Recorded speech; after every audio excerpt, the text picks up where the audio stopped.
What's up guys? You already know, we're back with part 2 of my official tier list. If you haven't seen part 1, I strongly recommend you check that out first, but with that out of the way, let's get right to it. So the first thing about Captain Falcon is that everyone loves to talk about how bad he is, despite their love for his moves and style. And parts of that are true, since Fox, Falco, and Sheik, 3 of the most popular characters in the game, have a decent advantage against Falcon. However, I think the complaining sometimes spills over and convinces people that he's not actually good, when in reality, he mostly beats every other character in the game. Even against fast fallers, Falcon is just one grab away from a kill, similar to Marth or Sheik. In some ways, one could argue that his tech chasing is actually better, since he requires less successful tech chases to end a stock. Part of the reason that Falcon's often seen as worse than he is because his weaknesses are a lot more obvious than the other characters. He gets comboed hard and doesn't have the best recovery, and you don't need a PhD in melee to be able to see that. Everybody also loves playing as Falcon, so most people have matchup experience against him because he's so common, and people just love seeing Falcon succeed in general, so when he doesn't, they're a lot more upset and get a lot more vocal about it. Yeah, people will inevitably have issues about Falcon's results, but that's just because the current Falcon mains haven't caught up in skill to the top 6 players. You can definitely see him being pushed towards the top by players like Wizrobe, S2J, Gravy, and None, as they challenge the best players in the world and take sets off of them. Falcon is a powerful character that can definitely reach the highest echelon of melee. Jigglypuff is, in my opinion, the most overrated character in the game. First of all, less people main Jigglypuff, and therefore less people play against Jigglypuff. It can also be difficult to understand how neutral is played against her, because her style is unlike any other. From a purely statistical standpoint, Jigglypuff is actually terrible. She has awful frame data and awful hitboxes. She doesn't have an aerial with less than 10 frames of lag, L cancelled. All of Samus's aerials have 7 frames of lag, and Peach with float cancelling or any auto cancelled moves only have 4 frames. Not only that, even if Fox's back air has 10 frames of lag, he can follow it up with a shine, which can be followed up with another shine or another aerial into another shine, where Jigglypuff doesn't have that type of tight shield pressure. Her get-up attack doesn't even work correctly, her fair has an awful hitbox as well, and her shield is pretty bad as well. What Jigglypuff is really good at is the fact that stage position isn't as big of a deal for her, meaning she can stay relatively safe when she absolutely has to. A lot of characters can't really kill her if they don't grab her, allowing her to stretch her life much longer than normal. Her recovery not only allows her to almost never get edgeguarded, but it means she can edgeguard others and invalidate certain recoveries in ways that other characters can never do. She also takes advantage of people's mistakes extremely well, cause, well, rest, obviously. She's literally the lightest character in the game, making her die at the lowest possible percents, so you don't need as many openings or kill confirms to take stocks, and she does get camped pretty hard, so you can't stay safe forever.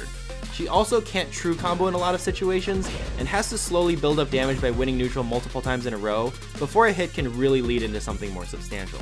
But the biggest thing is that she does by far the worst against Fox, who is the character you're going to run into the most at top level. Hungrybox is just insane, because honestly, player skill matters a lot more than anything else, and no one can really practice against Puff as well as they need to in order to learn the matchup.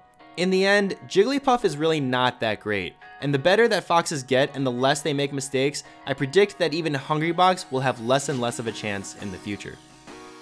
Pikachu is actually quite good against fast fallers, and has some good matchups among the top tiers, like Falcon and Marth. Pikachu has the kill confirms down, with edgeguarding and up smashes, but it can be hard to get things started at low percents unless they fall into a raw grab, and if you didn't know, the electric rat has one of the worst grab ranges in the game. Pikachu has good movement, a solid approach with his neutral air, down tilt, and dash dance game, and his up air rivals even shine with the amount of utility it holds. The biggest roadblock for Pikachu is his floaty matchups, most notably Peach and Jigglypuff. His standard KO setups and edgeguarding don't exist here the same way they do against the rest of the cast. Where Fox has a myriad of kill confirms including shine, grab, up tilt, falling up airs, raw up smash, jabs, weak nairs, and more, Pikachu only has a raw up smash, which is very difficult to land when it's all the opponent is looking for. Grabs don't lead to kills, there's no way to set up a reliable tech chase at high percents against floaties, and they're much harder to edgeguard, so only a random back air or neutral air at 180% can really finish off a stock.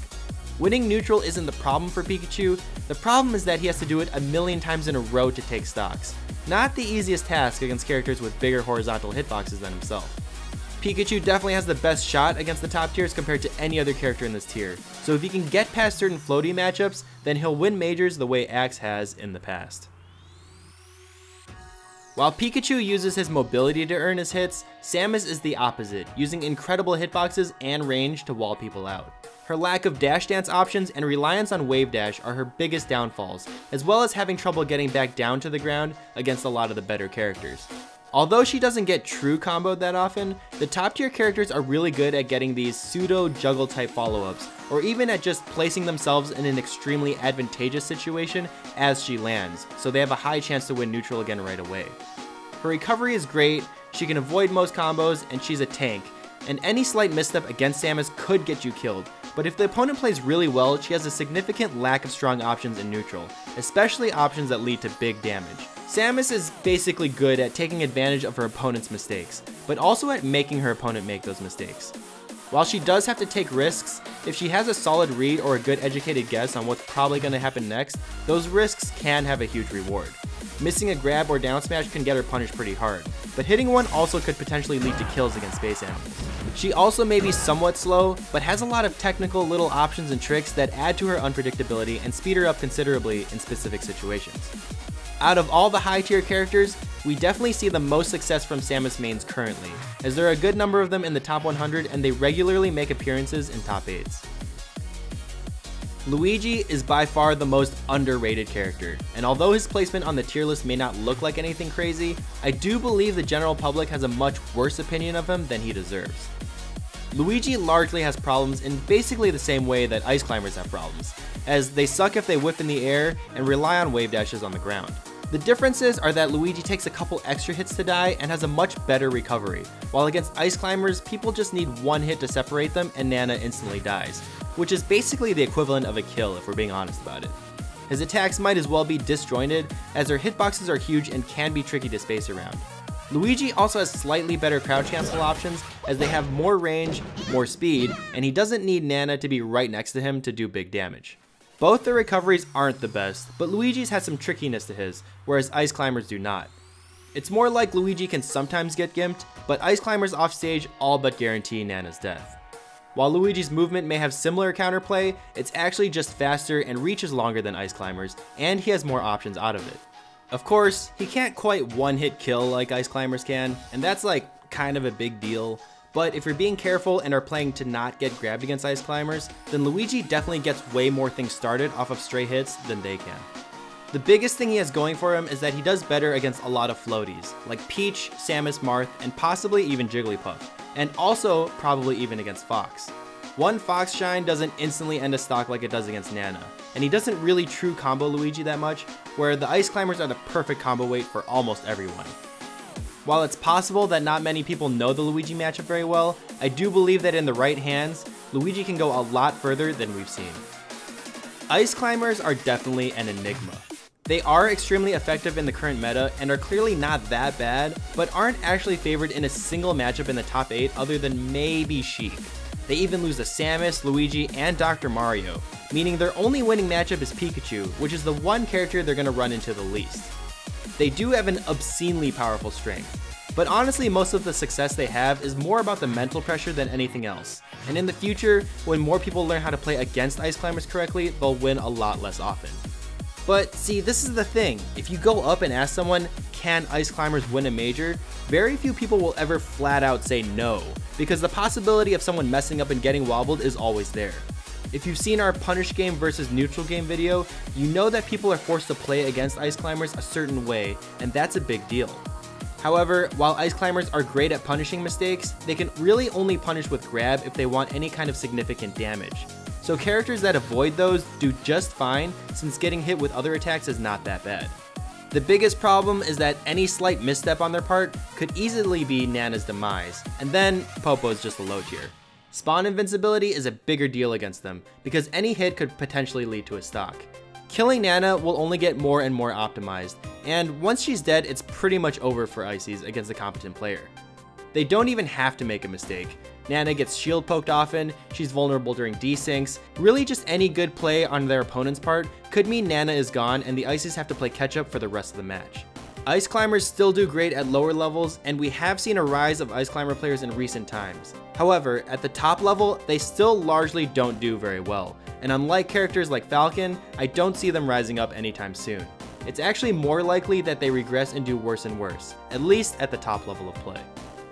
Doc is pretty good, honestly. I actually think he might be a great character to learn melee with, since he's mostly fundamentals and has very clear kill setups and a straightforward combo game.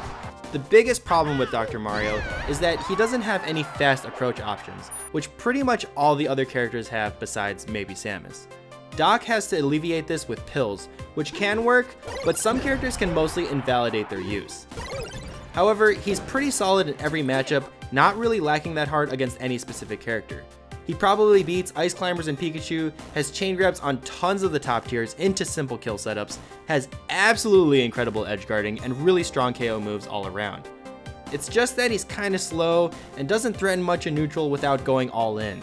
His hitboxes aren't bad, but compared to top tier moves like Peach's back air or Sheik's forward air, they just lack both the speed and the priority.